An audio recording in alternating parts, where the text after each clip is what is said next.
এবছর ১৩ই জানুয়ারি থেকে শুরু হয়েছে মহাকুম্ভ মেলা, যা নিয়ে সারা বিশ্বের মানুষের নজর কেড়েছে। তবে দুঃখের বিষয় হলো এই মহাকুম্ভ মেলায় যোগদানের ফলে পদপিষ্ট হয়ে মারা গিয়েছেন বহু দর্শনার্থী। এই মহাকুম্ভ মেলা চলবে ৪৫ দিন, অর্থাৎ ২৬শে ফেব্রুয়ারি মহাশিবরাত্রির দিন রাজকীয় স্নানের মাধ্যমে শেষ হবে। কিন্তু এই মহাকুম্ভ মেলা ভারতের স্বাধীনতার পর কবে শুরু হয়েছিল, চলুন সেটাই জেনে নেওয়া যাক। ইতিহাসের পাতা উল্টে দেখলে দেখা যাবে ব্রিটিশদের শাসনকালেও কুম্ভ এবং অর্ধকুম্ভ আয়োজিত হতো, আর এর ফলে ইংল্যান্ড থেকে অনেক বড় বড় অফিসার এসে এই মেলার আয়োজন দেখতেন। তবে স্বাধীন ভারতে প্রথম কুম্ভ মেলা প্রয়াগরাজে ১৯৫৪ খ্রিস্টাব্দে অনুষ্ঠিত হয়েছিল। সেই সময় ভারতের প্রধানমন্ত্রী ছিলেন জওহরলাল নেহরু আর রাষ্ট্রপতি ছিলেন রাজেন্দ্র প্রসাদ। তারা উভয়ই এই কুম্ভ মেলায় যোগদান করেছিলেন। তখনকার দিনে সংবাদপত্র থেকে জানা যায়, সেই মেলাতেও একটি হাতি নিয়ন্ত্রণ হারিয়ে একটি বড়সড় দুর্ঘটনা ঘটায়, আর এর ফলেই প্রায় ৫০০ জনের মতো মানুষ নিহত হন। এর ফলে তারপর থেকেই আর কোনোদিনই কুম্ভ মেলাতে হাতির প্রবেশ অনুমতি দেওয়া হয়নি। স্বাধীন ভারতের প্রথম কুম্ভ মেলায় প্রায় ১২ কোটি মানুষ অংশগ্রহণ করেছিল। এবার ১৪৪ বছর পর আবারও আয়োজিত হচ্ছে মহাকুম্ভ মেলা, ফলে ভক্তদের মধ্যে উত্তেজনাটা থাকাটাই স্বাভাবিক।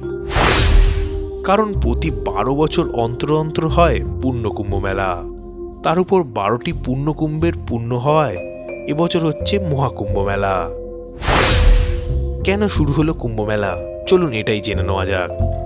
পুরাণ অনুসারে ঋষি দুর্বাসার অভিশাপে স্বর্গের দেবতারা শ্রীহীন হয়ে পড়ে। ধন দৌলতের দেবী লক্ষ্মী আশ্রয় নেয় পাতাল লোকে, অন্ধকার ছেয়ে আসে বৈকুণ্ঠেও। এরপরই ভগবান বিষ্ণুর শরণাপন্ন হন স্বর্গের দেবতারা। তার পরামর্শেই স্বর্গের দেবতারা অসুরদের সঙ্গে নিয়ে শুরু করলেন সমুদ্র মন্থন। একের পর এক মূল্যবান হিরে মাণিক্যের সঙ্গে সঙ্গে উঠে এলো অমৃত। অমৃতের ঘড়া উঠে আসতেই তা নিয়ে বিবাদ বেঁধে গেল দেবতা এবং অসুরদের মধ্যে।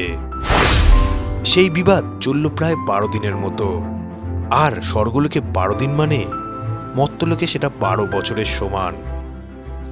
মোট ১২টি কুম্ভের স্থান রয়েছে বলে জানা যায় পুরাণ থেকে, যার ৪টি হল প্রয়াগরাজ, হরিদ্বার, উজ্জয়িনী ও নাসিক, এবং বাকি ৮টি রয়েছে দেবলোকে।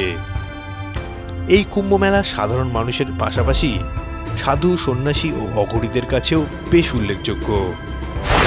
সরকারের অনুমান অনুসারে এবছর প্রায় ৪০ থেকে ৪৫ কোটি ভক্তের সমাগম হতে চলেছে এই কুম্ভ মেলায়, যার ফলে বিশেষজ্ঞদের মতে পর্যটন ব্যবসায় বিশেষ লাভবান হবে এবং এর ফলে ভারতের জিডিপির প্রায় ১% মতন বৃদ্ধি পাবে। সব মিলিয়ে এবছর মহাকুম্ভ ইউপি সরকারের কাছে সবচেয়ে বড় যজ্ঞ। আর আজকের এই ভিডিওটা ভালো লাগলে অবশ্যই একটা লাইক এবং শেয়ার করতে ভুলো না। আমি আবারও ফিরে আসবো এরম কোনো ইনফরমেটিভ ভিডিও নিয়ে।